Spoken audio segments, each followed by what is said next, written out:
Lions fans, what's going on, man? Oh, had a day or two to uh, to calm down and let things blow down and blow over. We are currently trying to figure out who the Lions should bring. And like I said, the options are many. I don't know if you guys watched the Kansas City game yesterday. You should have been if you're a Detroit Lions fan. I tell you all the time, watch other teams. We got a potential head coach hiring over there at offensive coordinator, and I hope you had a chance to watch that. You need to be smart and watch these other teams, even the competition. When we were a competitive team, I always said watch the competition and see the tendency so you can probably picture and understand what the Detroit Lions need to do against this team. So I always watch other teams. And watching Kansas City and watching that offense, man. And, you know, some people say, well, they got Tyreek Hill, they got speedy guys. We have two speedy guys on this team. Two of them. We have Jamal Agnew, and we also have Marvin Hall, who is very fast. We have two speedy guys, and I've always said that trio of Agnew, Amendola, and Marvin Hall always are used incorrectly. We do not like to attack the middle of the field. We don't run slant patterns. We don't, you know what I'm saying? We don't take advantage of those guys, man.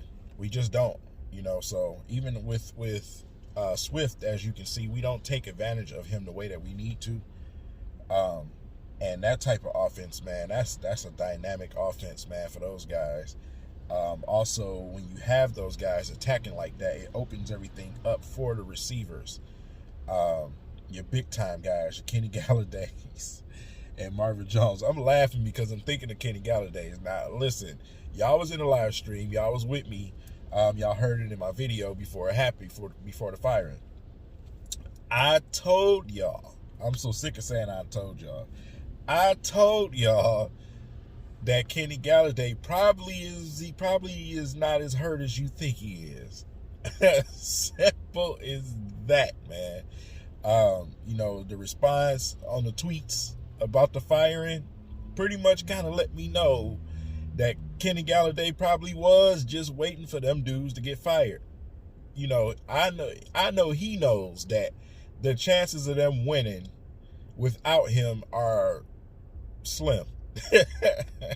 They need him, man. And you know, some people may think that's a punk move or whatever, man, but listen, dude, they don't want to pay this dude, plus they're terrorizing this team. You know what I'm saying? You listen to what the other players are saying and the response from even current players on that roster.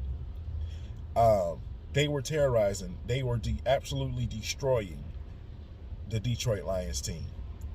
And I can guarantee the mood around the locker room right now is probably really high, knowing that them guys are gone. So, with that said, Kenny Galladay probably is not as hurt as you thought he was. Because, like I said, it was kind of creepy the way he just went out the game. I'm like, dude, like, this dude was barely moving, and the next thing you know, his hip was hurting, and he was limping. I'm like, nah, bro. Nah, they need to go and get that man this money and stop playing, dude. So, anyway, if you was watching the Kansas City game, that offense, man, you have some pieces, man. They know how to.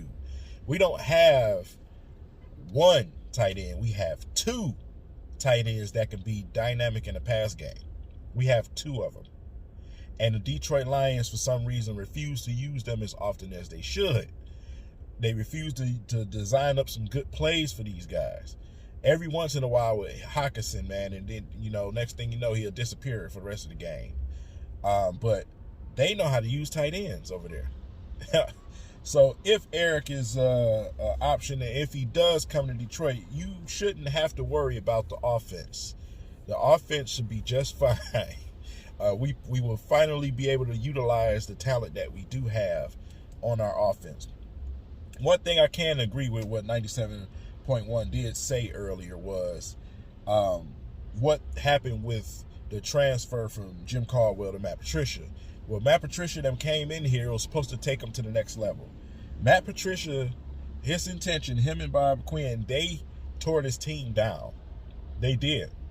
And we've talked about that in the past. For those who follow my channel, we've talked about it in the past that they were doing a sneaky, quiet type of rebuild. And they were rebuilding. But the problem was they never built it back up. And the reason why I said 97.1 got that right, because it's what I was trying to explain to a lot of people when they were saying blow everything up. Blow up what? That's what I'm talking about. They realized that the Lions you don't have nothing to blow up. You already started the rebuild. What are you doing? How do you reset something that's reset already and that hasn't moved forward? The only thing that you can probably do is move on from Matthew Stafford, but I still don't see that coming. As much as people say that, it should happen, I'm telling you that I don't think it's going to happen.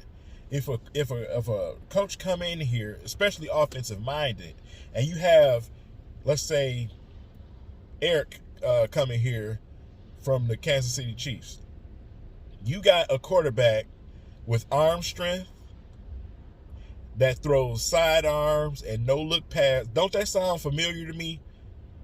To you? That sounds familiar to something that he already has over there. Even though Pat Mahomes is younger and he can run, he can take off, but he uses his arm. You have somebody with the same traits here in Detroit. Why are you going to trade him? I don't think when he comes in, I don't think that's something that he would do if it's him. I don't think a coach is going to come in here and say, I don't want Matthew Stafford. I just want to move on and get another quarterback right now. Because right now, of course, as every Detroit team, there's not somebody that's like, man, throw everything away. Let's draft this guy. It's not that type of quarterback out there right now. It's not, to me. It's my personal opinion. We always have the worst times where we hit reset buttons in Detroit. We really do. Luckily, with the Pistons, Troy Weaver came in there and made happen what he could because of, like I said, that free agent class was horrible. The top guys in the free agent class was Christian Wood, you know what I'm saying, and Jeremy Grant. That's not a free agency class. So we always pick the worst times to go into rebuild mode. We really do. And like I've proven before, it doesn't equate to winning. I don't know why people think blow up your team equates to winning. You have to have the right franchise for that. And it terrifies me to hear the Detroit Lions using that strategy. This franchise here, this is what I be trying to point out to people. It's the Lions, bro. It's the Lions. We don't do things right too often here. So, that's my perspective. That's my opinion, man. I know a lot of people have theirs, but I don't trust the Lions at all. I have zero confidence and trust in the Detroit Lions doing anything right. So, like I said, if we mess around and move on from Stafford, we probably ain't gonna get what we should get for him. Because y'all already know when we make trades and do whatever we do, we never get what we supposed to get. We don't. We just don't get it at all. We always get lowball every time, dude. So, like I said, I would rather go with the strategy of drafting a quarterback while we still have one. Some people would do it the other way, get rid of your quarterback, and then go searching for one forever, trying to find the right one like the bad teams do, the Jets, and, these type of teams. I'm not going to get too deep into the teams that go looking for years and years and years and still don't have a damn quarterback.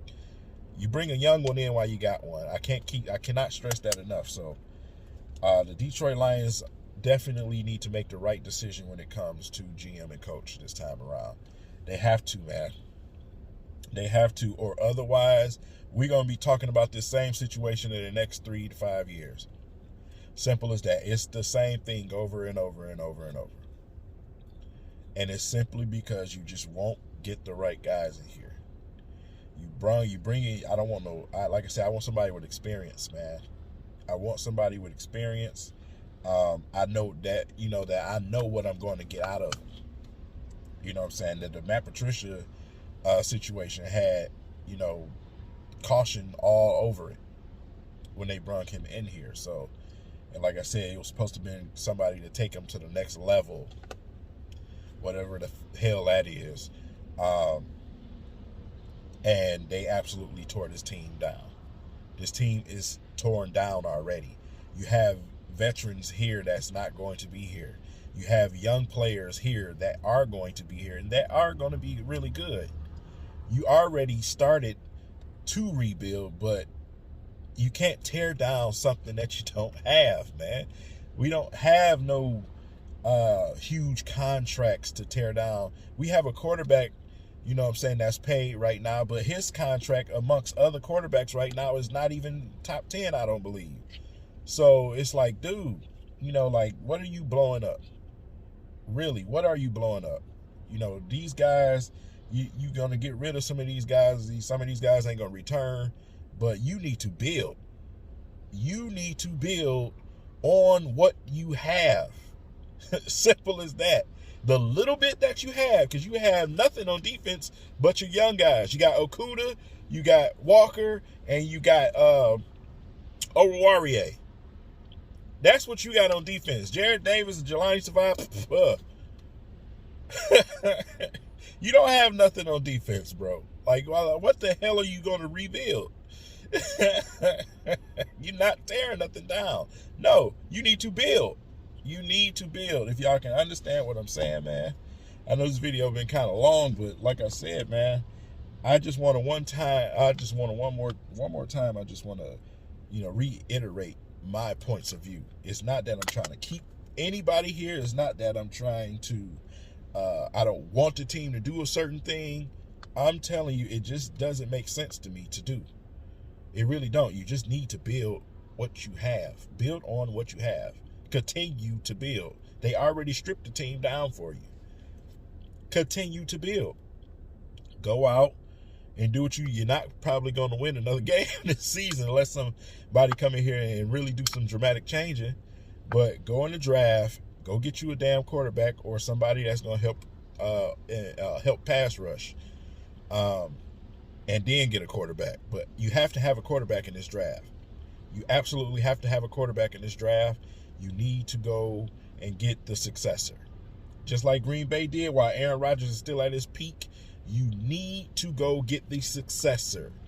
Be smart, Lions. Do not listen to this fan base, because the fan base give you the most retarded ideas, and the Lions do it. And not saying that they listen to the fan base, but they do what the fan base be wanting them to do, and it ends up blowing up in our face every time. Follow what the good teams do. It's not that damn hard. It's not. It's not that damn hard.